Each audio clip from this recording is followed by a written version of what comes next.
Okay, Joe, we're just letting people join us now online and just going to welcome people into what we describe as the downtown den, where we've hosted over the last 6 months lots of conversations as the pandemic has taken its course and obviously impacted on business in a huge way, and the whole economy and of course the whole of society. What's happened over the past 48 hours has clearly been something of concern, anger and frustration among many of the business community in Liverpool as the city and the city region has been put into what's described as Tier 3. I'm sure if, like me, you've been following the rules carefully, you think you know what that means. And hopefully today, in conversation with the City Mayor Joe Anderson, we'll find out a little bit more detail. We've had a raft of questions online to put to Joe today. We won't get through all of them, but I promise you we'll get through as many of the key ones as we possibly can. And of course, we'll be talking about how the business community can potentially help come through this really challenging time for the city. So without further ado, let me ask Joe to come into the conversation. Good afternoon, Joe. First of all, thanks for joining us. And can I start with the obvious question, I suppose, because it's one that several people have asked. We've been put into Tier 3. Manchester has been put into Tier 2. And I think the easiest way of asking this question is, what's the difference between the two cities? Okay, well, we started conversations with the government on Friday, and we were aware that they were also considering putting in Nottingham, Sheffield, Manchester, Newcastle and Leeds. They were the cities that they were looking at. Out of all of those cities, our figures were the worst in terms of the number of infection rates in hospitals, with the third highest admission rates in the whole of Europe. And 277 people are in our hospitals now in the Royal, 277, 3,000 people infected. So I guess the government were going to pick whatever it felt were the data and information and the levels of infection rates and decide that that's what they were going to do. Behind the scenes, I know they were looking at the evidence that they've got from our public health officials, not just in Liverpool, but across the region.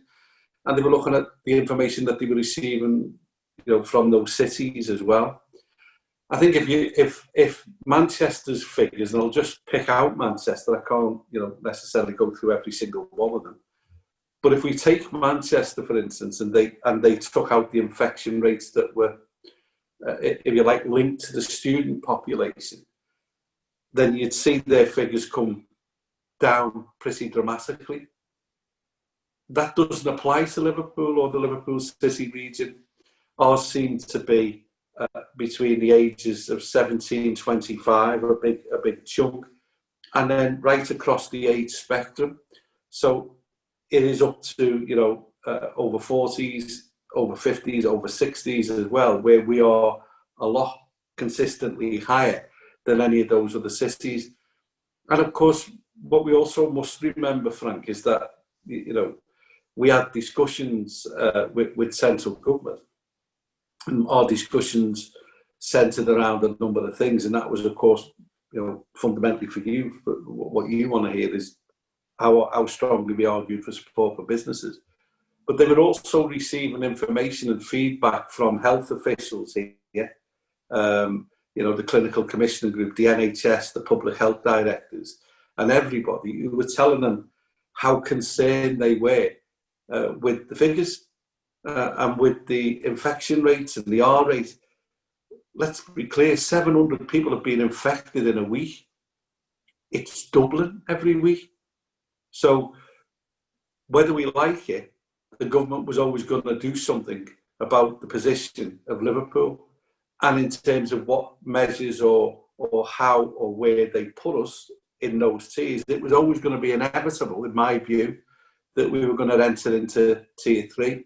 And let's be clear, I've been trying to get this message out for the last 5-6 weeks.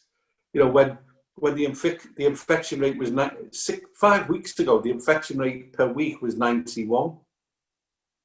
It's now, you know, 620 odd, the R rate, putting us in round about 4.5 or there in that percentage rate of the R rate increasing, doubling. So, you know, something was going to happen, and it was a question of when. And I called for, as people will remember, a 2-week circuit breaker 4 weeks ago. I asked for it before they introduced the measures that we've got now.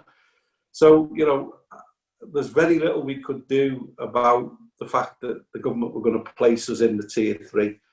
And I simply say to people, you know, what would you do? What would you say? I've had really emotional calls from people who work in the hospital sector, very senior people too, who are saying to me that they're overwhelmed, that you know, that they are seriously worried about the infection rates and the admissions in our hospitals. And you know, the fact of the matter is that that's where we are. That's the difficult position. But in relation to the difference between ourselves and Manchester, that's what I understand the position to be. Whether any of these cities go into tier 3 over the next week or two, I imagine some of them will. You will appreciate this, Joe. The perception, though, is that in Manchester you had talk of a judicial review led by the hospitality sector. You seem to be getting a message from Manchester's leaders that was robust in terms of saying, we don't want to go into tier 3, we've got to protect our business community at all costs. And you've then got the Prime Minister name checking Steve about 99 times yesterday. So listen, you're a far more experienced politician than I'll ever be. Perception means everything. And so, you know, what can you say today to businesses who are thinking, actually, our leaders haven't fought hard enough for us? And where are we in terms of that debate with government about getting financial support into our business community? Because I can tell you, Joe, I know you've had emotional calls from people who are working in the health service. Equally, over the past 48 hours, I've had emotional calls from business owners in tears, and forgive the pun, in tears, because they think that their businesses are going to have to close. Yeah, and I accept that. You know, what I was saying to you is about clearly the government's concern about those information that they're receiving about the overwhelming position that the hospitals are in, and that's why they've done what they've done. If that wasn't the case, then I'm pretty sure that we'd be left in level 2. But they believe that the health service is going to be overwhelmed. But let me take you back to about we're not doing anything or haven't said anything, or this perception that you know, we've kowtowed to government and we're weak and we haven't done anything in the same way as Manchester. Believe you me, you know, to use an old Scouse phraseology, that's bollocks, absolute bollocks. The very idea that I would go into a debate or a discussion with the Tory government and not protect and fight for the businesses that I've fought for the last 10 years is quite frankly not acceptable or true. And let me tell you what we have done, because I made it absolutely clear that, you know, measures introduced like this, which in my view may only sort of, if you like, pause things and do damage to businesses in the short and long term, aren't acceptable unless we've got a financial package together from them that protects businesses and the people that work for those businesses. And we argued that the debate and the discussions with government started on the Friday night and went through to Sunday night. And every single occasion I raised the furlough package and a local financial package for businesses here. And you heard the Chancellor respond to Liam Thorpe's question last night in the Prime Minister and his question and answer session, respond in the same way that they responded to us, that they ain't for turning, they ain't for doing a U-turn, and that the furlough scheme as it was and the business support package as it was is what will remain. But let me just come on to a couple of things that were in the discussions that were, if you like, able to be negotiated, and those that weren't. You'll see the orders getting moved today in Parliament about Tier 3. Yeah? It will stipulate what it is that government have put in and will get through Parliament today that are into Tier 3, Tier 3, Tier 1.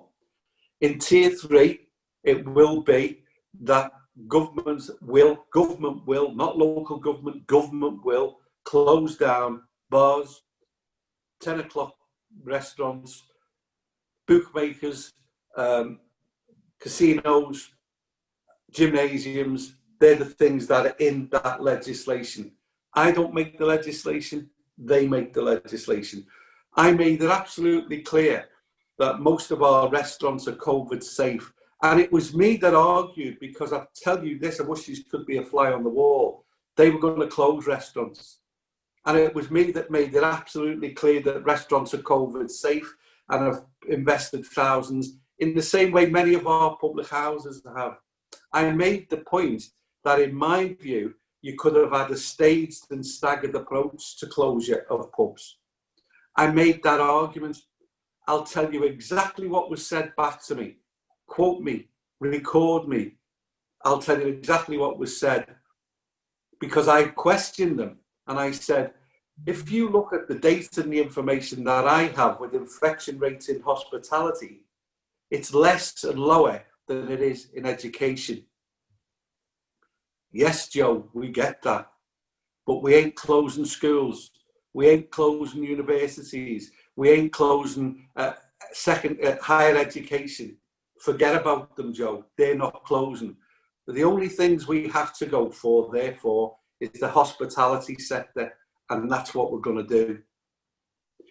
We couldn't change their mind on that, but what I kept insisting and pushing and arguing for was a proper financial package to support businesses and to support the people that worked in them. But they were not for turning. There was going to be no acceptance of what we said, other than on the restaurants arguments, and I think we won that. I made the case about gymnasiums. I told them that, in my view, gymnasiums where people go in, this is exactly what I said to them. I said, it's absurd to close gymnasiums when people go in all kitted out to go into the gym, can't have a shower when they come out, go straight out, and all the equipment's closed. I said, and then people go from the gymnasium and go into Asda and see people cheek by jowl and not wearing masks. What's the difference? They weren't going to touch retail either.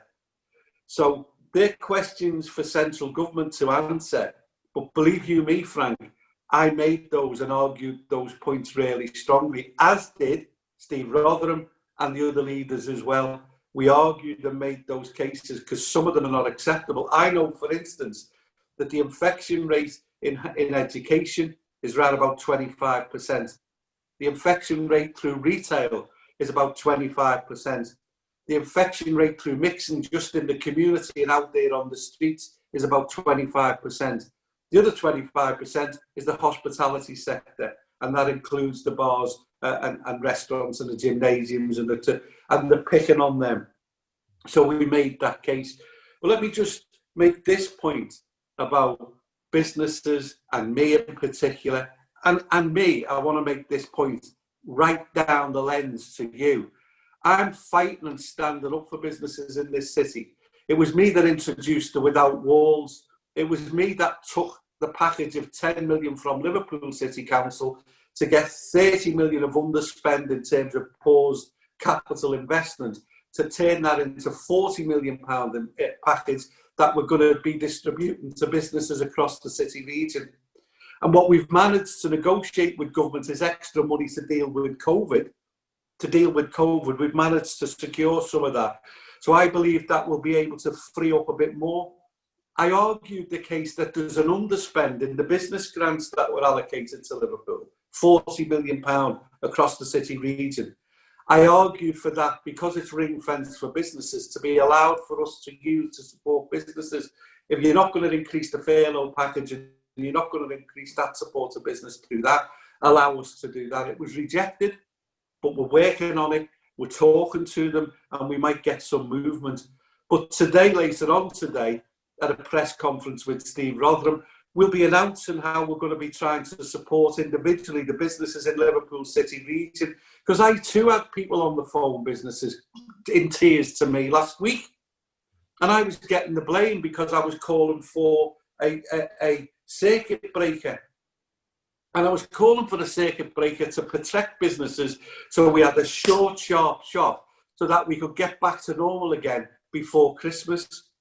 And you know, Frank, and I'll say this to you, I'm damned if I do and I'm damned if I don't. Because I have to have the balance between trying to protect the health of the people in this city, but also protecting the health and well-being of our businesses. And I'm trying to do what I can. And I promise you I will. But don't ever anybody accuse me of not wishing to represent our businesses, because I know what it's like for you. I know I've run a business, I've run a pub, I've run a public house that went bankrupt. I know what it's like and how tough it is in tough financial times. And I'm doing everything I can to make sure that this government helps us, but we help you.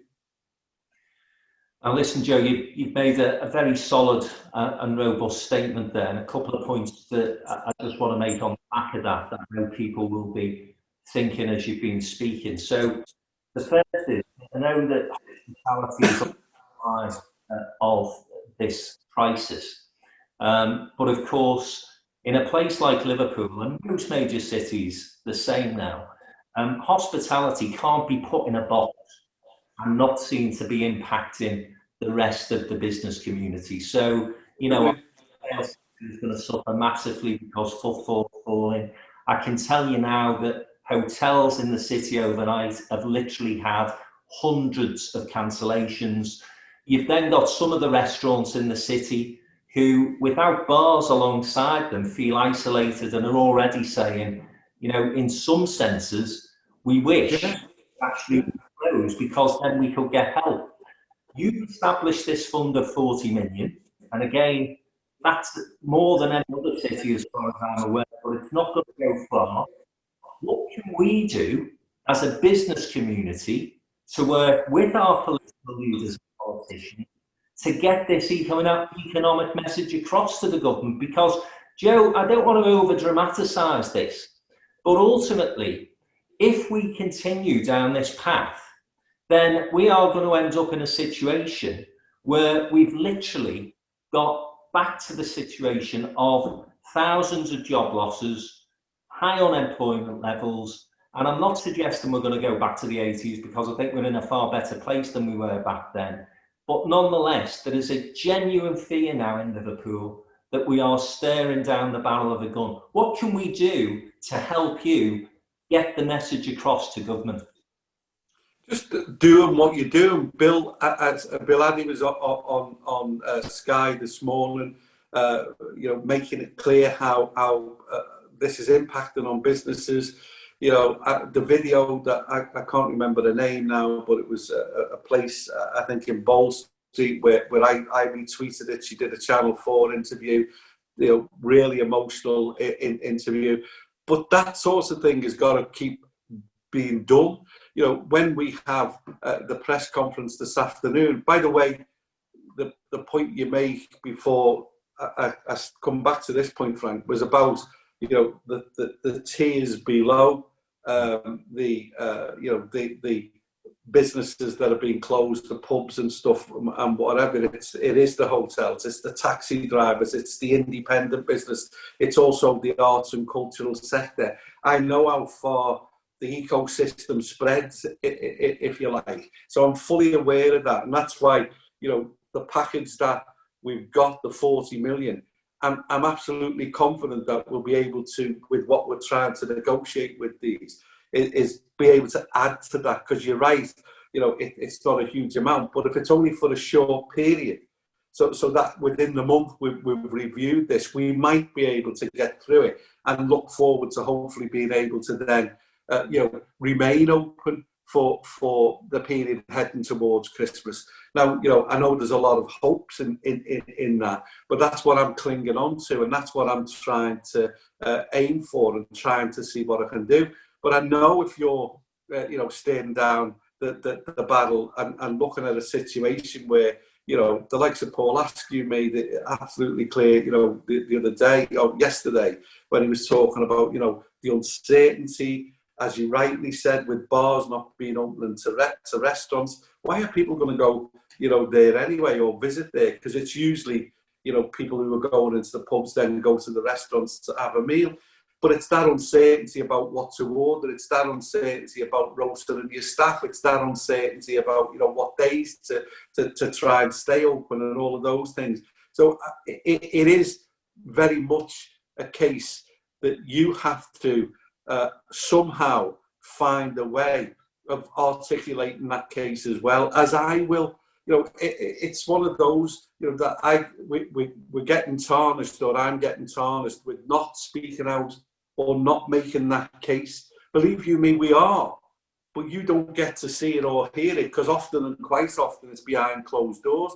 But every time I get behind a camera or in front of a journalist, I'm actually making that case, and I'm making it really strongly. And your point, Frank, because let me just explain this, is that people think that in some senses we disconnect ourselves, the council, from what's happening to you. We don't. And the reason why we don't, because we're dependent on you, not just for employing people, but for providing us with business rates to pay for the services that we have within the city. So £100 million a year comes from people in the hospitality sort of sector, eco sector, if you like. So we know how crucially important they are for us as a city. So we'll keep making that case. I'll keep arguing that. And all I would ask from you is that every opportunity you've got through your social media platforms, through meetings like this, through engaging with the press, and hopefully some of them have joined today, you get that message across that governments are disconnected from the reality and the impact. I've got a balance to get to in terms of protecting the people's health here, but protecting you. And it's a difficult balancing act, and it's a difficult plank to walk. But I'm trying my best. But I think we will be able to get more money together and quickly get that out. Being on a call this morning with the local authority chief executives and the CA to say, let's get this done. They were working, from 7 o'clock this morning. They were working till 7 o'clock last night, and we're trying to get this financial package disseminated and out there to businesses, with hopefully some more to come. Because it's crucial that you understand. It's more important for me to use capital and turn it into the revenue, if I possibly can, to protect businesses and try to stop them closing, because that's invest to earn. Because losing them business is going to impact on us. So I want to protect them as much as I can. Couple more questions from me, and then I'm going to turn to the questions we've had in from people who are online watching today. You've mentioned there, Joe, you hope that within 4 weeks we might be able to get to a situation where we review this and we can get back to some sort of normality. What would the R rate have to look like for us to do that? Again, I have to say I'm sceptical about this approach, because Labour Party actually produced a report last week to suggest that where local lockdowns had taken place, the R rate hadn't shifted in 19 of the 20 places. And the point that you made there, Joe, about trying to get the balance right between health and economy is one we're all grappling with. But I have to say, I'm struggling to get my head around this on off. So if we end up in a situation where we're closed until near Christmas, and businesses will find it difficult to react if we get to December and we're still in this situation. And then we say, well, we're going to be all right now. And then the R rate starts to creep up again in March. Not necessarily expecting an answer from you, but again, I think government and politicians need to hear this now. You know, people are wondering what the end game is, Joe. It's as if, you know, there's no plan, there's no strategy. And as I say, for a company who, like a restaurant or a bar, who have got this inconsistency, they don't know whether to twist or to stick. And it's a really difficult situation for us. Do we need to start to have a more balanced approach to live with this thing? Because there's nothing I've got confidence in government about vaccines and so on. I think that's for the birds at the moment. Yeah, I mean, look, there's a question that government need to respond to, and that is why is it not presenting people with the data and the science so that we could say, because don't forget, you know, we asked for all of this. The only data we were given, and you've seen, I think, Van Tam talk about it on yesterday morning, where he talked about the 3 C's. And this was American research that talked about, you know, the close spaces, the confinement of the space with people, and in particular talking about the pubs and stuff where entertainment takes place and singing and shouting and stuff spreads the virus. So there was the 3 C's. That was the only data that we've seen. We've seen no other data. No data specific to Liverpool, no data specific to poverty or disadvantage, which are clear, you know, determinators in terms of, you know, how this virus is spreading. No, you know, information around the fact that, you know, education and higher education and retail are all adding to the spread. Nothing at all, very limited, just those. So we need to force government to give us that information, because what I want to do, and we made clear that we had this sunset clause, that the tier, because the tier 6 lasts for 6 months, the tier 3, sorry, lasts for 6 months. So we've got this sunset clause where every month it's reviewed. So we can then say, well, here's clear improvements. Hospital admissions are down. The infection rate, the R rate has reduced. And therefore we think, you know, immediately after 1 month, we're back into tier 2 or back below that. And I, you know, I get my gut feeling of this, Frank, and it's a gut feeling, that's all it is that we will reduce and we will start to see things improving. And we will see other areas where they're not taking any measures, where things will continue to rise.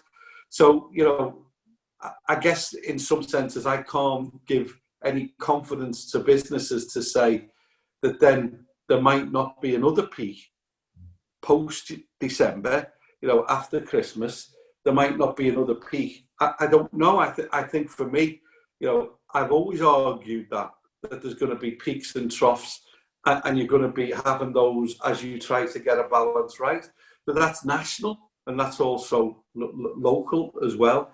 So I guess, you know, it is a question of us demanding of government in a month that we want to now unlock the gymnasiums again. You know, we want to unlock, you know, the pubs, if we can work out a structured, you know, program or whatever, and argue the case, because it is, you know, for me, absolute madness that I think that this is more about government image in terms of showing that they're doing something rather than the science. And I keep mentioning this, but, you know, I argued, as I said 4 weeks ago, and I wished we'd have been listened to. And I think one of the scientists have said today that you know, the lockdown in terms of the circuit breaker, you know, should have been put in place in Liverpool 4 weeks ago, exactly when I was calling for it. We'd have been out of it, I think, a short, sharp 2 weeks. Everybody knows financially give that support to businesses and to the people who are in them. And then let's have a look at that data. That would have been a simpler, clearer strategy and approach than what we've got now. Because what worries me, as I said before, is that there'll be a lot of pain now for businesses and for staff, with potentially, as the scientists have said, very little gain. Well, I can tell you, if that's the case, then gloves are off, in a sense of whether we follow any rules from national government. To be frank, I think it will be that sort of position we're in. I think I'll move on to other questions, Joe, because I'll be in danger of getting slaughtered almost as much as you and Steve on social media have said what I think about getting a more balanced approach to this thing in terms of economic and health concerns. I think we're kicking the can down the road. Mental health is going to be particularly hit over the next few months if we go into a winter lockdown. Bad enough when the sun's shining, but we're not blessed with the best weather in this part of the world either. Let me see if Bill Addy can be brought into the call. You mentioned Bill. Bill, of course, is the Chief Executive of the Liverpool BID Company. He's done an awful lot of work, of course, with the retail sector and the wider business community. Bill, are you able to join us with a question? I am indeed, thanks. And Frank, thanks for that. And thanks, Joe, for all that you are doing at this time. So be assured that the business community is behind you. We know what you're going through, both personally, but also what you're leading on. So thank you for that. I just wanted to touch on 2 points. One of them was just about another major sector in the city, which isn't touched by these lockdowns in terms of the government are allowing them to continue, but that's our retail sector. And our retailers have been, in the bulk, they were closed from March until the middle of June. They've slowly started to reopen and we're seeing some green shoots, but they're still performing way below what they would normally anticipate in our city. And we know Christmas is vital for them. So I'm just wondering how we can get you've mentioned how we can continue getting that message across, but in the whole conversations about visitor economy and hospitality, people forget that retail is very much part of our hospitality, and we've got great retailers. We've got some of the best retailers performing better than anywhere else in the country. But at the moment in the city centre, and with the way that people are being told not to come into Liverpool, that is really hitting us. And the only other question I wanted to just pick on was about when will the local authority get control over test and trace? Because until a city like us has absolute control of that test and trace, which quite frankly is governments have performed diabolically with test and trace so far. The example of the leadership that you gave in the Princes Park outbreak was exemplary. So how do we pick that up? So retail, what's the message, and what about track and trace locally? Okay, well with retail, Bill, I think it's very very much that we want people to come into our city centre to shop. It's a safe environment. I think the comms on that, we've got to do quite a bit of comms around that to promote and push the message that we want people to visit the city. Now, I know, how interlinked people are. People want to come in to go shopping and have a meal at a pub and have a drink, and that's frustrating that we're not able to do that. But I think it's important that we talk positive about the retail sector and about how important it is, and for people to feel safe in it. So I think we've got to continue to do that. I think all I would say from my part is that I get lots and lots of criticism. I've just said to you there about somebody coming from the gym and going into a local Tesco where there's dozens of people in there, and 50% of them aren't wearing masks. I think the retail sector have to work with us to show that they are safe and demonstrate that as well. And I think we can work together on that. So I think that's important to do. And I think we will, work together to do the comms, Bill, and I'm happy to do that with you. What was the second point? It was really about local test and trace. Oh yeah, the local test and trace is very, very clear that again it was idea about bringing the army and the armed forces and using their logistics and personnel. We've negotiated as well, because we said to them it wasn't just about money, it was about personnel, and it was about having people in there. Because you're right, again, if we'd have had a proper test and trace system and a testing system in place, 3 months ago, 4 months ago, even longer, I don't believe the figures would be anywhere near where we are, because we demonstrated that in Prince's Park, how we were able to suppress a peak and a spike, and it was and being able to demonstrate how we done that they were saying, okay, we'll hand it over to you. So it will be under our control. It will be, of course, working with Public Health England, but it will be under our control with, Matt Ashton here in Liverpool, but also the other public health directors in the boroughs as well. But we will have control over it, which means that we can get faster testing done, but also set up spaces and places, for instance, for people to be tested in the districts where we see potential uprises in that. And that includes potentially, Bill, closing schools down as well. If there is a particular peak in a community, we'll be able to do that. So yes, we have got control, and yes, we will be able to manage it a lot better. Thanks, Joe. Thanks, Bill. Now listen, I'm going to get through these questions that we've had online, because bringing people in, I'm always nervous of technology at the best of times. Let me just ask some questions online, and this one's from Sarah Kelly from the Pullman Hotel. I touched on this earlier. So how are hotels in our area expected to continue to stay open with rules? Because of course support packages at this moment in time, as announced by the Chancellor, don't help places like the Pullman. And in terms of business meetings, no mention of this. Can we still go ahead with business meetings of up to 30 people?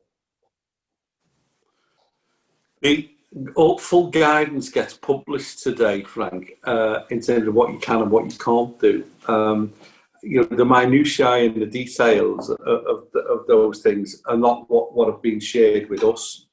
Yes, they have been, but what I'm saying, I haven't had a chance to go through whatever. You can imagine they were things that we discussed with the one-to-ones with them.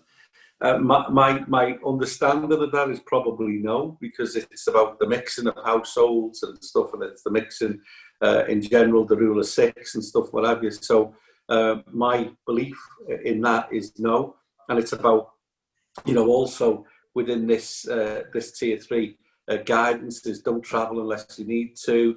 Don't sort of mix, certainly outside of houses or bubbles, and even within families now and in houses you can't. So I think I just read the guidance today as it gets published. Probably, we've got some of it, but not all of it. And I'd just say pay particular attention. I know that's not very helpful, but I don't want to be giving you something that is wrong. I'd make sure that you follow that guidance. Okay. You don't want to give us an answer the way the Prime Minister did the other week, you mean? It's important to be clear. Yeah. This is an interesting one and touches on the point I made earlier about this ecosystem and the impact it has beyond what we would necessarily see as frontline hospitality. So Laura Dubber from the Racket Club Hotel is saying she's just wondering if anyone noticed wedding receptions have been cancelled in Tier 3. They've had to cancel a number of weddings over the next 4 weeks. One was this weekend. Could this be mentioned? Because obviously now the wedding industry in Liverpool is on its knees, unable to close as a hotel, will have to shut the gym, cancel weddings. A bit, I suppose, as the point that was being made by Sarah at the Pullman, but I think a specific on weddings. Yeah, it's a perfect storm, isn't it, for you? I just really feel for you that not only is there a lack of clarity around what you can do, you're restricted, and all of these things usually work together. If you're having a wedding, normally people stay in a hotel and stuff, whatever. My understanding is that, mixing of a group of people is limited again in the same way it was for the national lockdown in terms of funerals and weddings and stuff So all I can say, and again, it's not evading the point, it's actually me saying to you, I don't know. So, we've got to wait until we get those regulations in, and then when we've got them, and apparently we've only been given them this morning, and we'll have a look at them, and then maybe try to do a FAQ stuff from the councils across the boroughs to tell you exactly what it is we know, and we'll produce them and try and print them and put them up online. I suppose the question I'd ask as a follow-up to both of those queries is the £40 million fund that's been put aside. I know it sounds a big number, but that's for the whole of the city region, lots of businesses that need support. But will the likes of a company such as wedding, event businesses, hotels, be eligible to apply for some of that support? Yeah. They will? Okay. Yeah.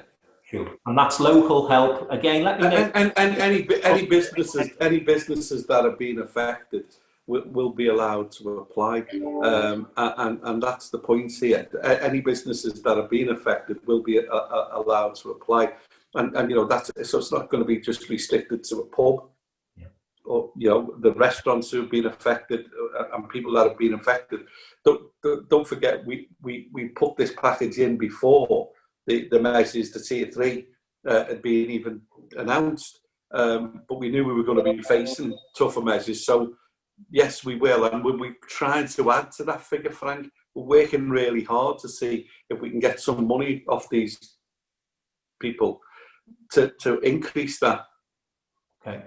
And just let me make this clear, I think we have, but this fund has been set up by Liverpool and Liverpool City Regional Authorities, and so there is more flexibility, what Joe's saying there, than that's been announced by the Chancellor.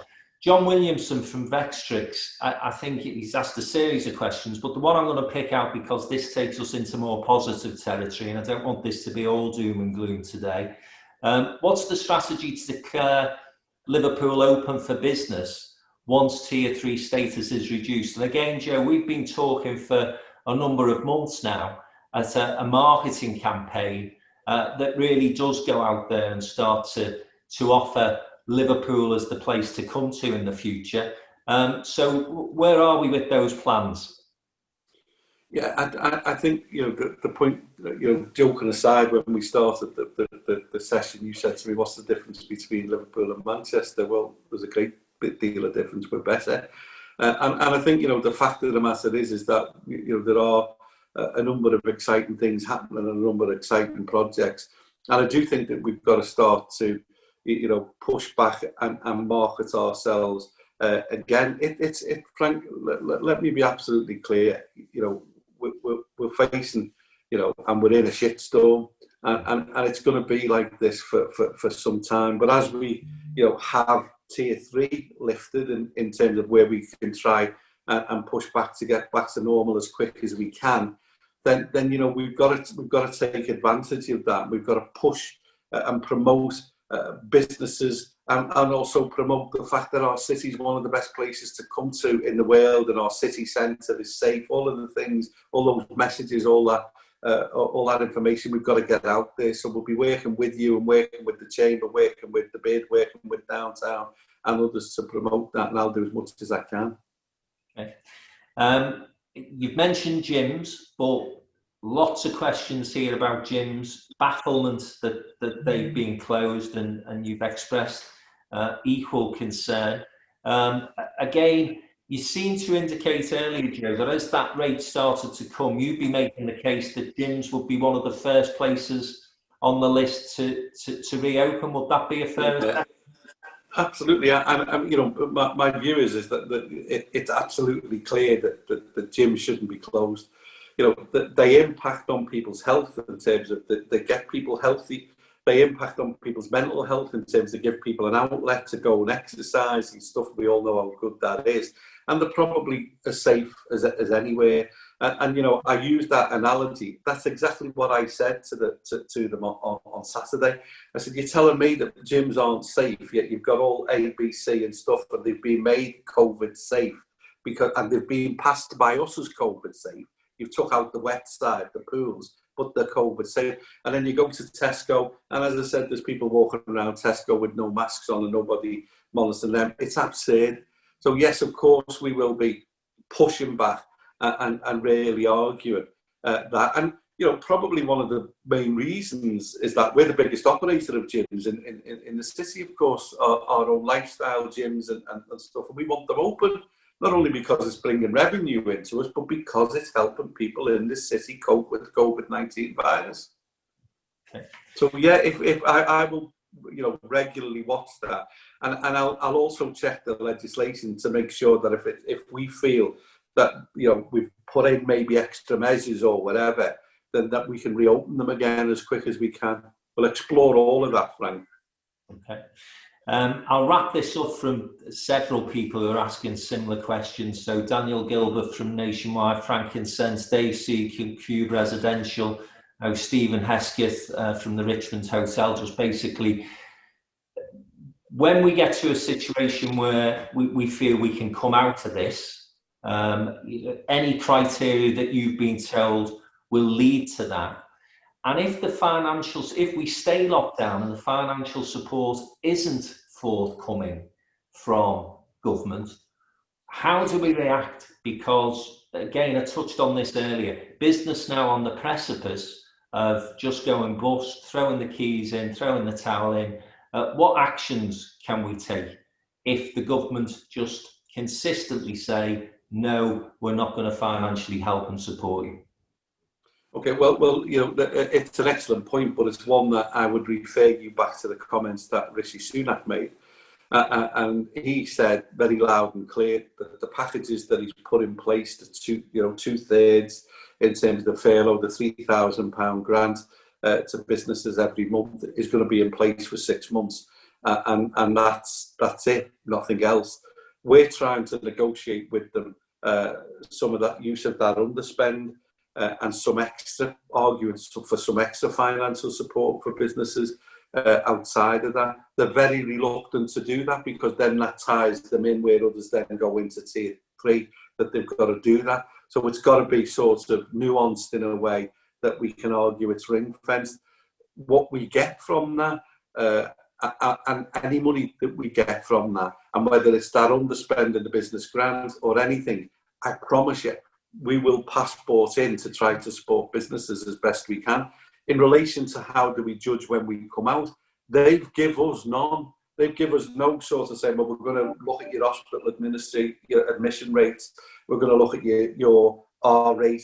We're going to look at your infection rates as you see it with public health. They've told us none of that. So I think that fluidity, yes, you can argue that, but that fluidity gives me the opportunity to go in there and say, well, I think we've actually done that now, or I think we've actually, on top of that. And I think, therefore, we don't even have to wait for the month. We can open those up, or we can do this and try to work with them to see if we can get that unlocked down. Because I'm pretty sure, that they know that this is making them extremely unpopular, not just here, obviously. They're as real as rock and all shit here, aren't they, Tories, MPs? But, elsewhere that they're going to be put in a similar position. So they will try to work with us to actually unlock this. It's not something that I think they've wanted to do. The pressure from our health people has made it clear to them that doing nothing was something that they could not do. Okay. Couple of questions as well about legal challenges, because again, I think this has probably arisen from the talk in Manchester where Sasha Lord, who heads up the hospitality at night time for Andy Burnham, anything that the private sector could do alongside local authorities to legally challenge what somebody's described here as putting Liverpool in aspic. Is there a legal route where we can challenge any of this legislation if we got to that situation, Joe, where we're all hopeful, everything crossed, that we get to November? Frank, my view on this, and I text you, on this, I think yesterday. My view on this is that you've got and out there, we've got legal people, or we've got people that can put a few bob together and come up with bringing somebody in.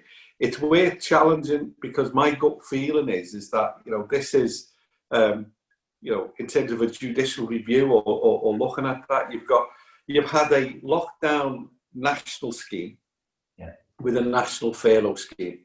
So the precedent has been set. You're then moving it to a local where you're doing exactly the same thing. You're locking down businesses through no fault of their own. And so therefore, I think there's a strong case and argument precedent-wise and others, because you're impacting on businesses and their business and their livelihoods and the workforces, that you could judicially review that on the basis that you're not getting fully compensated. So if somebody comes along, closes your business down for no reason that you've caused, and therefore you should be entitled to the full compensation, not a package. And you've got that precedent set of a national furlough scheme. And I've argued, well, where's the consistency in that? If you then force local, you should apply that principle. So I think there's a strong case. Look, you could wait and see how Manchester get on, but I think because we're in tier 3 as well, that should be pushed, and it adds to the pressure. It adds to the pressure. Well, I can say certainly from Downtown and Business's perspective, and I think other business organisations out there, that we'd certainly be up to exploring the potential and the opportunity for that legal challenge. So I'm sure there are solicitors on the call. Well, Frank, let me make this case. Don't consider it. Let's get on with it and do it. Because you come back to the point about what you can do to help. Well, that legal challenge will scare the shit out of them.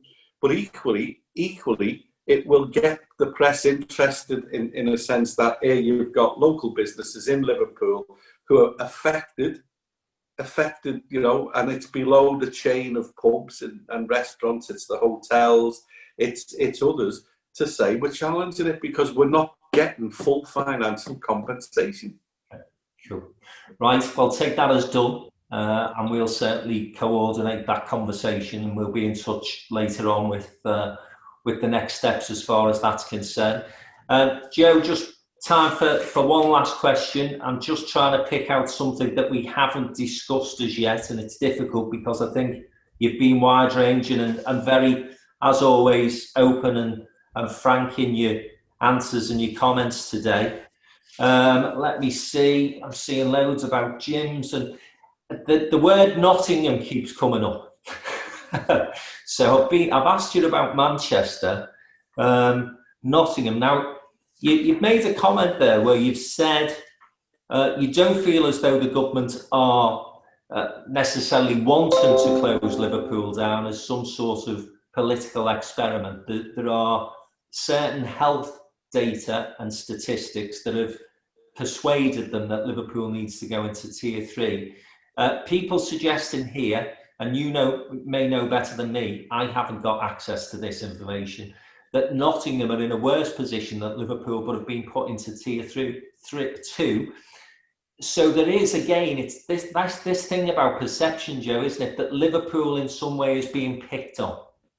Yeah, and look, I guess my answer to that is Nottingham, in terms of and the Shire and the districts around it, are much more wider and not as concentrated as Liverpool, in terms of, we've got 70% of terraced houses and in disadvantaged wards, cheek by a jowl, living on top of one another, and so it's spread. Now, I don't know what the data they've got in terms of the hospitals. If somebody who's got that information, maybe it's around hospital admissions, I don't know. What I do know is that governments themselves were concerned about the levels of infection rates, but also about the admission rates in our hospitals. So if somebody's got any information that I can use and say, well, hang on, here, but I don't want to be attacking Nottingham or whatever. I want to be, getting ourselves out of this and protecting our people's health, but protecting you as well as businesses and the people who work in them. But I'm happy to look at that data and information if someone can send it through to me. But I did say to you that Nottingham, Sheffield was certainly on the cigarette paper verge of being put in tier 3. as was Leeds, as was Newcastle, as was Manchester, Greater Manchester, but they didn't, you know, because the figures and the data and the information around their infection rates and hospitalisation rates weren't as bad. As I said to you, Liverpool is the 3rd highest in Europe. So, you know, it's something, you know, I'd ask you all to say, well, what would we do? You know, what would we do to bring the infection rates down here in the city, the admission rates? What would we do? Okay. Doing nothing with 700 infections a week, you know, that is doing nothing for us either. Is not an option. Okay. Joe, we've sadly come to the end of the hour. I do appreciate you coming on and spending time to talk through some of the big challenges and issues we've got to face. We are going to go for that legal. Frank, we've got this press conference today. We're going to be talking a little bit more. It's talking a little bit more about the 40 million and what we're going to do. But you know, I don't know whether Trish is still on the line. But I'm more than happy to try to do. You know, but I'd like to try and do a wider business one, so that we can actually do it sometime early next week, Monday or Tuesday, when we'll have a bit more detail, and I might have some more detail on how we've increased that financial package and who we're spreading it out to. So I'm more than happy to come back. But look, just let me say this to you, just very, very quickly before you go. You know, I mightn't be able to feel your pain, but I understand it, know it. And there's nobody who's going to fight your case in your corner as hard and as passionate as me, because I want you to be successful, because I know how important you are to our city and its economy. I've described you with the whole sector, the tourism, hospitality, all of that sector is the rocket fuel for our economy. Without you, we are nothing. So I'm fighting your corner and will continue to fight your corner. And whether you're from a casino, a gym, a bookie, you know, or pubs or restaurants, I'm going to do all I can to try to get the support that you need to stay afloat and stay open. Thanks, Joe. And as I say, we'll crack on and look at how we can take forward this legal challenge. I know many of the people who are on the call today do business in other parts of the country, of course. Just to let you know, we've got Sir Richard Leese on a call later this week. We've got Tom Reed and the Chief Executive of Leeds City Council. Leader of Lancashire County Council, Jeff Driver, is with us on Wednesday, and Steve Broomed, who is in Cheshire, is with us on Thursday. So we're covering the whole of the Northern Powerhouse other than Newcastle. So please go onto our website, you'll see the details of those events. But finally, just let me, as I say, genuinely thank Joe for coming on this afternoon. Really good to hear firsthand, cut through some of the rumours. And of all the questions we've had, and you can imagine we've had literally, I think we've had over 60 now, both emailed into us and on the screen. If there are any specifics around guidance and we can technically get an answer to you, then I'll talk with Trish Brown and we'll try and get a bit of a Q&A thing up and out to people who've attended today's event. So thanks for joining us. Hope you found it as useful as I have. And thanks once again to Joe Anderson, the Mayor of Liverpool. Cheers, Joe. Okay, Frank, thank you. Thank you. Bye-bye. Bye.